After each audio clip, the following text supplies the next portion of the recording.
Okay, welcome to the Swing Trading with Cycles channel. It is October 31st, Halloween. It's also the last day of October. That means we closed out the October candle. That's incredibly exciting because that means we have our November candles coming up. We know how much we love multiple time frame analysis, and monthly candles are a really powerful signal.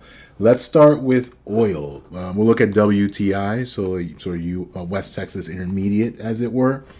So it appears to be day 26 of a daily cycle. We are sort of sitting on this swing low or above this swing low from day 16. And if you're not following on Twitter, definitely take a look at the link in the description.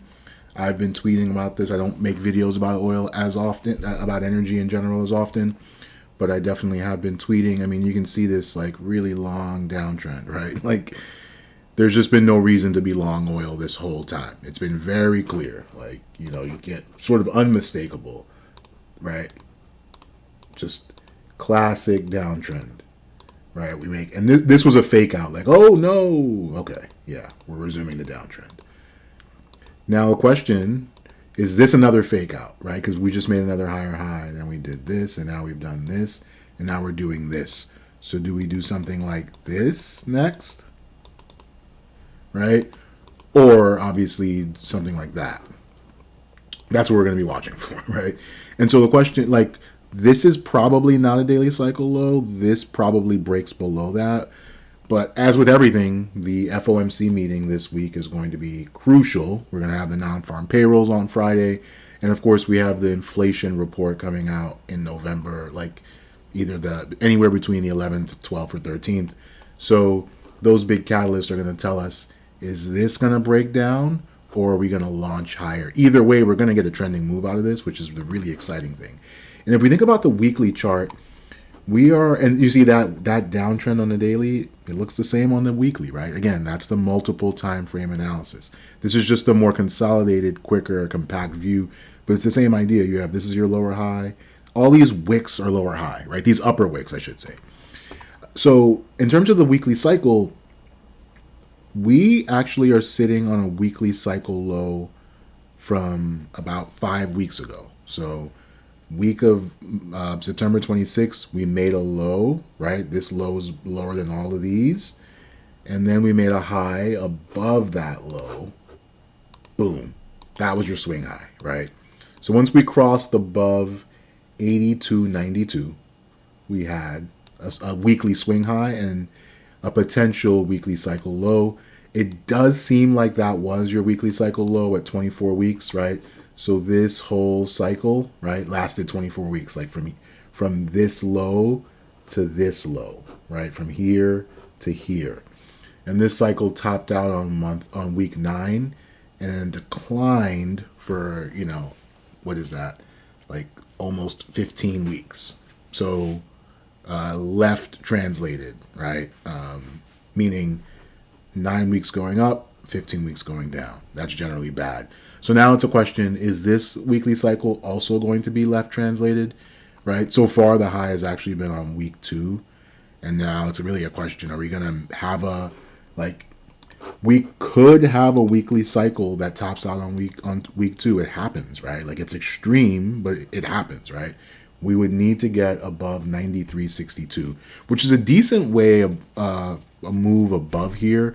And this is the perfect example of a not great risk reward.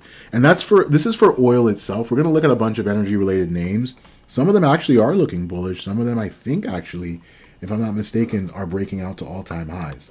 So you have to kind of make that distinction. And then we look at the monthly. We have an inside month, right, because of this upper wick, and that's because of that pullback that we're seeing on the daily. And that the high for this month is 93.62, so it's that same level.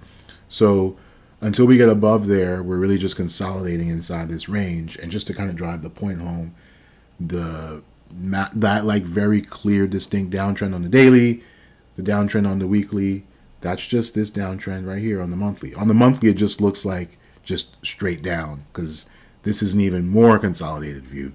And so just bigger picture, I suspect we're in the 3-year cycle decline, just as we are for the S&P 500 and other equities in general. and assets and risk assets. So it would not be surprising to have this be a lower high. Like this is your lower high, just like we had the lower highs on the weekly and on the daily. This becomes your lower high on the monthly, and then we roll over again. Again, FOMC meeting is going to be pivotal because that's going to tell us which direction the daily cycle is going to go, which will tell us if the weekly cycle is going to be left translated. And if the weekly cycle is left translated, you can bet we're going to make a new low on the monthly. That's how it works. That's the multiple time frame analysis. And so let's look at some oil related names, right? Let's look at a smattering. So VLO, this one is looking pretty nice. We'll start on the higher time. We'll start on the monthly because previous video, again, link in the description. I went through each of these names in detail, and I looked at the yearly chart where each candle is a year to kind of give a sense of the big picture. But VLO is definitely one of these that is pretty bullish. I mean, just to be really clear, this is a new high on the monthly chart. So it's not a new all-time high by any means, but we have made a high above this low, and that's just another way of saying that makes this a swing low, right? And in reality, just a little bit more complex, that makes this a swing low because that's your lowest low from this kind of cluster, which we were kind of above already. And so going back to test all highs takes us to 146.81. So that's still another $20 from here. That's interesting. That's a nice kind of risk reward. So VLO, that is a refiner, I believe, and that also pays a 3% dividend. That definitely looks nice. I'm just actually jotting that down myself.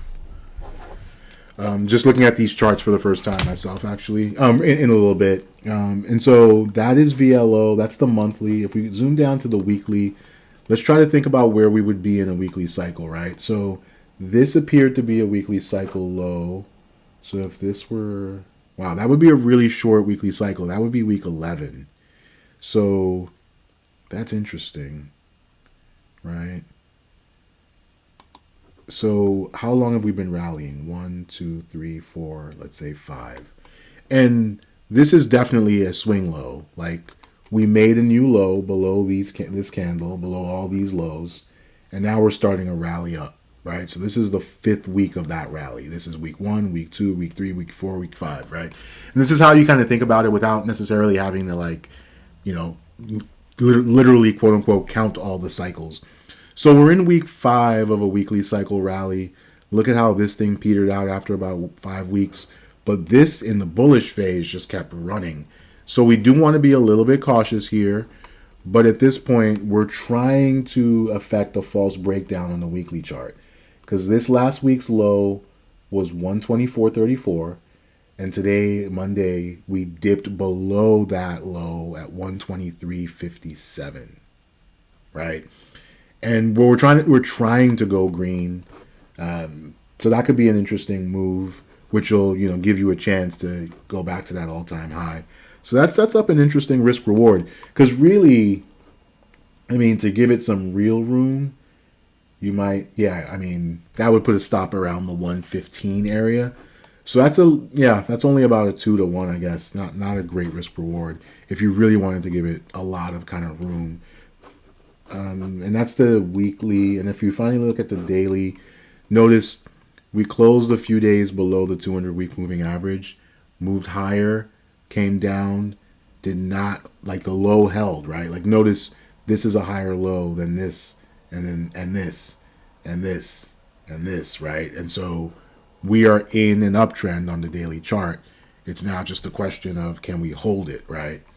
And if you wanted to just be really conservative, don't give it too much room, you could set your stop at, call it 123.5, right?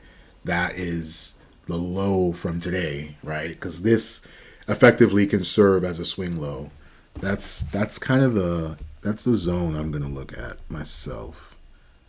That actually sets up a decent risk reward. Although, we'll have to kind of see if there's a compelling setup. Because again, going into the FOMC meeting, usually not a lot of edge, and there's a lot of chop. So I want to be careful of that. So that's VLO, XLE, which is obviously the ETF. Also, new highs on the monthly chart. So again, Oil itself looking a little squirrely, but these derivatives of oil actually doing pretty well. So this is, I mean, it's kind of the same pattern, right? It's making July the swing low by going above the high from September. That's a little bit advanced. In this case, it looks like we're pretty late in a daily cycle rally, though. So that is important to know about, right? So this isn't on day 25. So I'd be careful here. VLO, I didn't really look at that. That's actually a good thing to think about. So that's important. So that swing high that we're looking at on day 23, that could actually be our daily cycle high. So we want to be a little bit more cautious here. And notice we did just make it above here. So again, if we that you know, putting your stop at 123, a $2 of downside for a potential $20 of upside is obviously a great sort of risk reward. And you know, you couple that with position sizing, but we could be walking into a daily cycle low here, or daily cycle. We could be in the declining phase of the daily cycle, I should say. Same kind of thing here for XOP. And yeah, they're all doing the same thing. So this is about week 5 of the weekly cycle. Again, if we do get a sharp rollover on the daily, that can obviously cause a lot of damage to the weekly cycle. That's what you want to watch for. A really bad daily cycle decline can basically turn into a weekly cycle decline. And we're pretty early in the weekly cycle, so that's not good. That's not auspicious. Same kind of pattern here. A little bit of a higher high. That's XOP. We're looking at XOM here. Oof, XOM is just breaking out to all-time highs. Yowza. Okay. That's important to know about. Now, obviously, it always feels, you know, like a little nosebleedy to buy something at all-time highs. But again, same exact pattern as these other ones. You know, this is week 5 of this rally. This certainly, I have to say, looks vulnerable, right? It looks like it needs a pullback. Even if it's still going to go higher, it needs to pull back and make a higher low, right? So something like, you know, like that. So, I mean, that just looks kind of vulnerable sitting up here, which is kind of the vibe you're getting from most of this stuff. But this is what you want to see. We consolidated for 1, 2, 3, 4, 5 months, and now we're breaking out, right? Like, that is a violent breakout. Again, I'd be careful chasing it here. You can certainly zoom into lower time frames. I mean, look at how that breakout presents on the yearly chart. Man, look at that thing. Nice. Phillips 66, trying to pull an Exxon, right? All-time high is 124. We're down in that, 123.97. We're down here at 104.29, so almost $20 of upside, about 20%, a little bit less than that. And you can see the pattern on the yearly. That thing is beautiful. We had a big bearish 2020, right? Big red candle. Think about all the it took out all of these lows. I mean, look at that, right? We took out all of these lows, and then the next year, 2021, we just consolidated. I mean, it was an ugly year, like on account of this, on account of the upper wick, and I mean, just this dojiness. This was tough to trade, but what have we done? We've broken above last year's high. That is a really important signal, and it implies that unless we get a reversal, we are going to at least try to test that 114 area, which was a high from 2020. And then your all-time high, I guess, is back in 2018, where you get back to that 124 level. But clearly, there's, there are buyers in these energy names, right? Like Exxon is at all-time highs. OIH, this is the oil services ETF. This thing has a lot of beta, and it is breaking out again. Same pattern, swing low, and this is your October candle, mind you, right? What we want to see is a November candle show us some follow through. Wouldn't be surprised to get some chop, and again, the FOMC meeting can kind of steer us in another direction. But I mean, a lot of acreage for this thing to cover. Very exciting. And on the weekly chart, I think this is one of the nice risk reward ones. I mean, we actually, yeah, we're on week 5, like most things. And this one has an all-time high back at, yeah, I don't know. It's a good question. This obviously has different components over time. But again, same thing with all of these. We're getting long in the tooth here. So right, we had a swing high on day 23. We closed actually just a hair below, just taking out the swing high. But that was day 24, right? So tomorrow will be day 25. So I don't know. This is setting up for a daily cycle high, if not already in, then very soon, which is a great opportunity, right, to buy the swing low that comes out of it, assuming it's a higher low and something that is continuing the uptrend, that's preserving the uptrend. So that's an important nuance just to kind of be aware of. And looking at ConocoPhillips, this could have just printed its daily cycle high here. So they're all kind of looking the same. So I won't go in too much. Let's see if there's any dispersion. DVN Energy, same kind of idea here. Little pretty vulnerable 5-week move. All kind of presenting swing lows on the monthly so far. And obviously the candle just closed, right? So that's awesome. The October candle can't change now, right? Now what can happen is we start to see a reversal in the November candle. That can always happen. But for now, man, what a bullish way to close, right? Marathon Oil, same kind of idea. My God, look at these monthly charts. Just beautiful, beautiful, beautiful. Now, November could spoil the party again.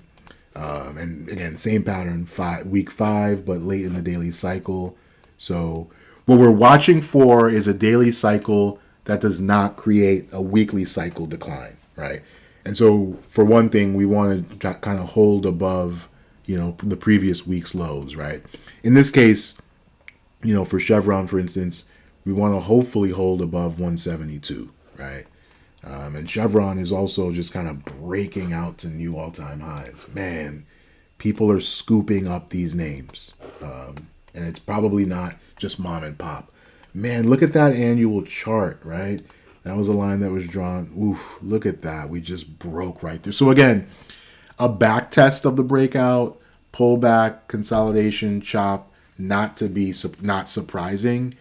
And it's interesting, right? Because oil itself is just so kind of depressed, muted. I guess this is the market kind of front running, I suppose. But that's a sort of lay of the land of the different energy names.